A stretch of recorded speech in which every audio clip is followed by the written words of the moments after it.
Operation തൂഫാൻ പരിശോധനയ്ക്കിടയിൽ പോലീസിനെ കണ്ട് കഞ്ചാവ് അടുപ്പിലിട്ട് നശിപ്പിക്കാൻ ശ്രമിച്ച പ്രതി കയ്യോടെ പിടിയിൽ.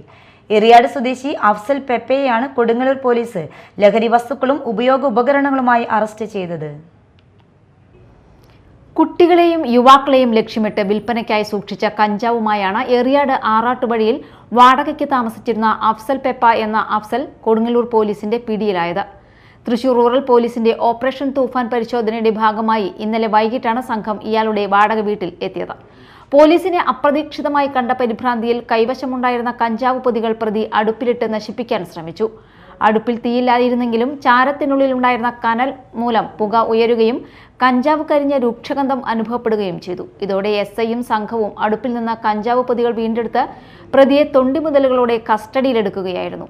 പ്രതിയിൽ നിന്ന് കഞ്ചാവും ലഹരി ഉപയോഗത്തിലുള്ള ഉപകരണങ്ങളും പോലീസ് പിടിച്ചെടുത്തു. കുട്ടികളെ ലക്ഷ്യമിട്ട് ലഹരി വസ്തുക്കൾ കൈവശം വെച്ചതിനാൽ NDPS നിയമത്തിനൊപ്പം ജാമ്യമില്ലാ വകുപ്പായ ജുവൈനൽ ജസ്റ്റിസ് ആക്ടിലെ സെക്ഷൻ 77 പ്രകാരവും കേസ് രജിസ്റ്റർ ചെയ്തിട്ടുണ്ട്.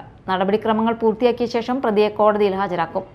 കൊടുങ്ങല്ലൂർ, മതിലകം, പാലാരിവട്ടം പോലീസ് സ്റ്റേഷനുകളിലായി 8 ക്രിമിനൽ കേസുകളിൽ പ്രതിയാണ് അഫ്സൽ. കൊടുങ്ങല്ലൂർ പോലീസ് സ്റ്റേഷനിലെ സബ് ഇൻസ്പെക്ടർമാരായ അതുൽ മോഹൻ, അറഫത്ത് എന്നിവരുടെ നേതൃത്വത്തിലുള്ള സംഘമാണ് പ്രതിയെ അറസ്റ്റ് ചെയ്തത്. Media time, Kodungallur.